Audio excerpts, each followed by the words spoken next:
आइए आपका अधिकार आपका सरकार आपके द्वार कार्यक्रम का करते हैं विश्लेषण। नमस्कार, आप देख रहे हैं न्यूज़ 69 भारत, मनीष कुमार झा के साथ। आइए अब जानते हैं अभी तक सरकार आपके अधिकार आपके सरकार आपके द्वार कार्यक्रम में क्या हुआ है। 16 नवंबर से लगातार झारखंड में चल रहा है आपका अधिकार आपका सरकार आपके द्वार कार्यक्रम। आज हम जानने का प्रयास करते हैं क्या है इसकी विशेषता एवं कहां दिख रहा है इसमें कमी। पहले हम चर्चा करते हैं विशेषता पर। Something is better than nothing, कुछ नहीं से कुछ अच्छा है, इस तर्ज पर आपके सरकार आपके द्वार यह कार्यक्रम बहुत अच्छा है। दो काम, वृद्धा पेंशन एवं राशन कार्ड में नाम जोड़ना या नया राशन कार्ड बनाना, ये दोनों काम सही एवं सुचारू रूप से चल रहा है। राशन कार्ड को लेकर जो लोग परेशान दिखते थे अब वो लोग आसानी से नाम जुड़वा पा रहे हैं। वहीं जिनका वृद्धा पेंशन बंद हो चुका था वह बूथ तुरंत चालू करवा पा रहे हैं। कुछ और काम है जो सकारात्मक रूप से चल रहा है, परंतु कुछ चर्चा ऐसे हैं जिस पर नोडल अधिकारी भी कंफ्यूज नजर आ रहे हैं। जैसे आवास प्लस को लेकर डाटा में नाम नहीं होने के कारण गरीब आज भी वंचित हैं जो इसके सच्चे हकदार हैं। डाटा में नाम उनका चढ़ा जो हल्ला करने वाले थे या जो चढ़ावा चढ़ाने वाले थे। जो दैनिक मजदूर या कहें अत्यंत गरीब है वह तो रोटी के चक्कर में दिन रात लगे रहते हैं। दिन भर बाहर रहने के कारण उन्होंने अपना नाम नहीं जुड़वा पाए। अभी भी नया नाम इस कार्यक्रम में तत्काल नहीं जोड़ा जा रहा है, तो सवाल यही उनका पुनः जांच क्यों ना हो।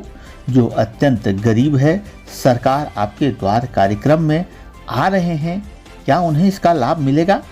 अब लोग चर्चा कर रहे हैं कि केंद्र सरकार राज्य को जनता का आशीर्वाद कैसे लेने देगी, इसलिए केंद्र सरकार के योजनाओं पर आवेदन सिर्फ लिया जा रहा है, परंतु तुरंत इसका निष्पादन कर पाना संभव नहीं है। पहले आपको सुनाते हैं जनता की समस्या। नमस्कार, आप तमाम दर्शकों का स्वागत है। मैं हूं मनीष कुमार झा।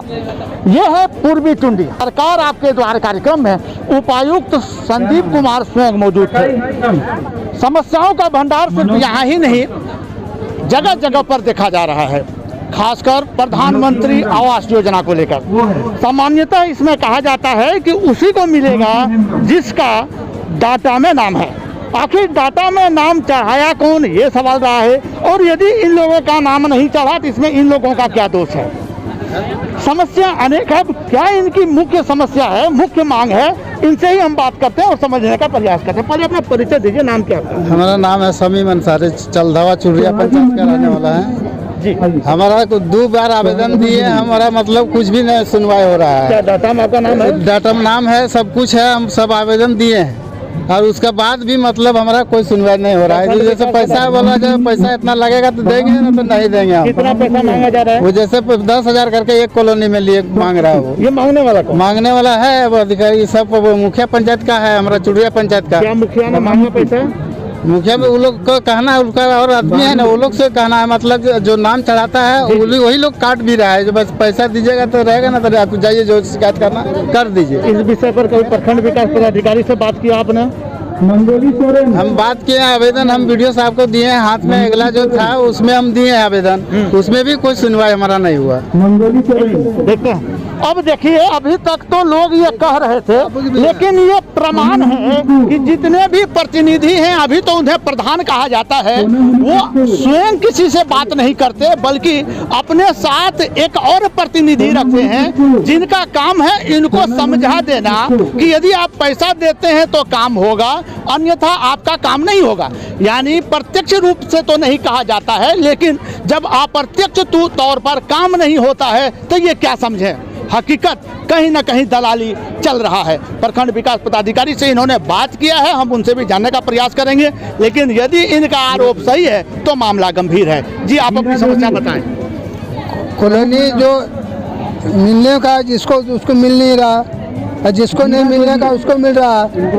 आप कैसे प्रूफ करेंगे कि आपको ही मिलना मेरा भी चाहिए? देखिए अभी ना लिस्ट में नाम चढ़ा रहा नहीं चढ़ाया? नहीं सर, ठीक है। कई बार हम उसको दिए दरखास्त, अभी तक लिस्ट में नाम। इनकी समस्या अब सुनते हैं। इनकी समस्या, खैर इनकी बात से तो मैं सहमत हूँ और मैंने अभी उपायुक्त से ये प्रश्न भी किया है। उन्होंने भी कहा है कि इस मामले पर देखेंगे अब इनकी समस्या। सर मेरा जियो टैगिंग वगैरह सब कुछ हो जाने के बाद भी मेरा जो पहला किस्त 40,000 आने वाला था, उसके बाद स्वयं सेवक ने मुझसे 5,000 रुपये का डिमांड किया और मेरा नहीं आया। इसके लिए मैं एप्लीकेशन डीसी को लिखा हूँ। अब आप बताइए कि ये तो ऐसे युवा हैं जो बोल गए, अन्यथा लोगों को यह धमकी भी दे दी जाती है कि यदि आपने मुंह खोला तो आजीवन आवास आपको नहीं मिलेगा। लोग डर से चुप हो जाते हैं, लेकिन ये समझें कि डर के आगे जीत है। यदि बात ये उपायुक्त को रखे हैं तो दूर तक जाएगी, रुकेगी नहीं।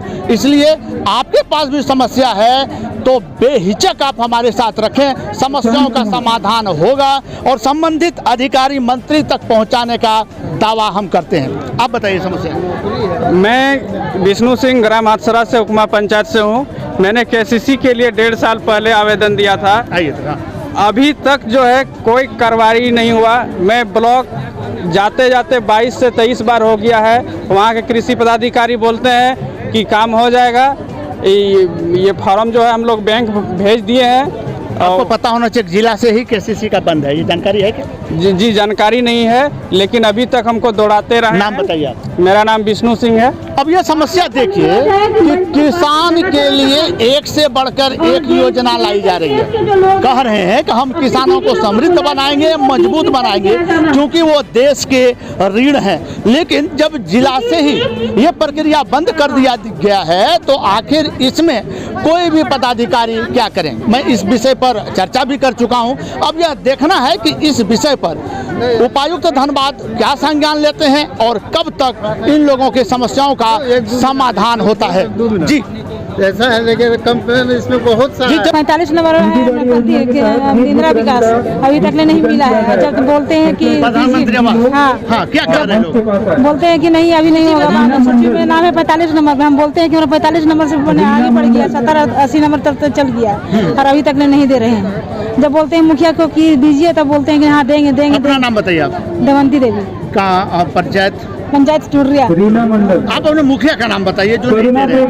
गीता देवी, उनका क्या कहना है? बोल रहे हैं देंगे और नहीं दे रहे हैं। इनको दीजिए इधर। आपकी क्या समस्या रही है? और मेरा तो सर शौचालय बनने वाला था, ईटा बालू गिरा, मुखिया जी उठा करके ले गए, जबकि मेरा इंदिरा आवास भी नहीं है और क्यों ले गए? कच्चा मकान है। पता नहीं सर, वो बोल रहे कि इनका नहीं होना चाहिए। इसी तरह करके हमको कोई सामान नहीं दे रहा। नाम बताइए आप। रेणु देवी, गाँव सुंदर पहाड़ी, पंचायत टुर्रिया।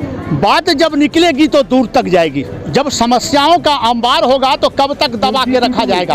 अब समस्या एक की नहीं, ये सबकी है और सब झूठे नहीं हो सकते हैं। सरकार जब चलकर द्वार आई है तो क्या इन समस्याओं को सुनेगी या करेगी सिर्फ खानापूर्ति? ये तो आने वाले समय में पता चलेगा। लेकिन जब सरकार दरबारे पर आई है तो यह तो पता चला कि ग्राउंड लेवल पर हो क्या रहा है। सुना आपने, शौचालय तो हर किसी को देना चाहिए। जिसके घर में शौचालय नहीं है व्यवस्था सरकार कराती है, तो फिर ईटा उनके घर में देकर उठा के क्यों ले गए मुखिया जी? सवाल अनेक हैं। जब प्रधानमंत्री आवास योजना को लेकर मैंने सवाल उपायुक्त धनबाद से किया तो वो बोले, आज भी गरीब वंचित है जिसे पीएम आवास योजना का लाभ नहीं मिल रहा है क्योंकि डाटा में उसका नाम नहीं है। तो सर इसका सुधार क्यों ना हो ताकि गरीबों को इसका सुधार मिल सके? देखिए, इसमें आज हम लोग यहाँ आपके अधिकार आपकी सरकार आपके द्वार कार्यक्रम के तहत आए हुए हैं। जैसा कि आप देख रहे हैं, अलग अलग विभागों के काउंटर्स, विभागीय पदाधिकारी सब जगहों पर कंप्यूटर, लैपटॉप, प्रिंटर के साथ में, ताकि जो भी शिकायतें या आवेदन लोग दे रहे हैं उनको हम लोग प्राप्त करके पावती उनको दें और 3 से 4 दिनों के अंदर समस्या निष्पादन करके SMS के माध्यम से उनको सूचित भी करें। प्रधानमंत्री आवास जिसके बारे में आपने बताया है, वर्तमान में आवास प्लस जिसका सर्वे वर्ष 2018 में हुआ था, उसमें कुछ लोगों के नाम छूट गए हैं। उनके आवास योजना से आच्छादित करने के आवेदन हम लोगों को यहाँ भी बड़ी संख्या में प्राप्त हुए हैं। तो उसमें संबंधित वीडियो को ये कहा गया है कि एक बार जाँच कर लें। इनमें से जो लोग सूची में हैं उनको प्रायोरिटी के आधार पर अविलंब लाभ दिलाएँ। जो लोग सूची में नहीं हैं उनका एक डेटाबेस प्रखंड स्तर पर तैयार कर लें, ताकि नेक्स्ट जब सर्वे होता है तो हम लोग प्राथमिकता पर पहले इनके शिकायत आवेदन के आलोक में जांच करके उसमें कार्रवाई करेंगे। कुछ जहां पर एकदम ही डिस्टिट्यूट लोग हैं, बिल्कुल उनके पास घर वगैरह नहीं है, तो उनको अम्बेडकर आवास योजना या जो भी संबंधित योजनाएं होंगी उनके तहत अगर ज़रूरत होगा तो लाभ दिया जाएगा। वर्तमान में वैसे लोग जिनका PMAY प्रधानमंत्री आवास योजना के आवास प्लस में नाम चढ़ा हुआ है, उनको प्राथमिकता के आधार पर जो प्रायोरिटी लिस्ट बनी है सैंक्शन करके लाभ दिया जा रहा है। अब इनके बातों से यह तो लगता है कि आवास प्लस में फिलहाल वैसे लोगों को इंतजार करना होगा जिनका नाम डाटा में नहीं है, परंतु अंबेडकर आवास या अन्य योजना से घर दिया जाएगा। इसके लिए क्या पहल होगा यह देखना होगा। अब हमारा सुझाव, क्या भाजपा को इस विषय पर पहल नहीं करना चाहिए? यदि सभी पार्टियां मिलकर तय करें कि अत्यंत गरीब को घर पहले देने हेतु पुनः सर्वेक्षण कराई जाए तो कितना अच्छा होगा। देखना है क्या गरीबों को मिल पाएगा छत या यूं ही चलता रहेगा कार्यक्रम। अभी के लिए हमें अनुमति। नमस्कार।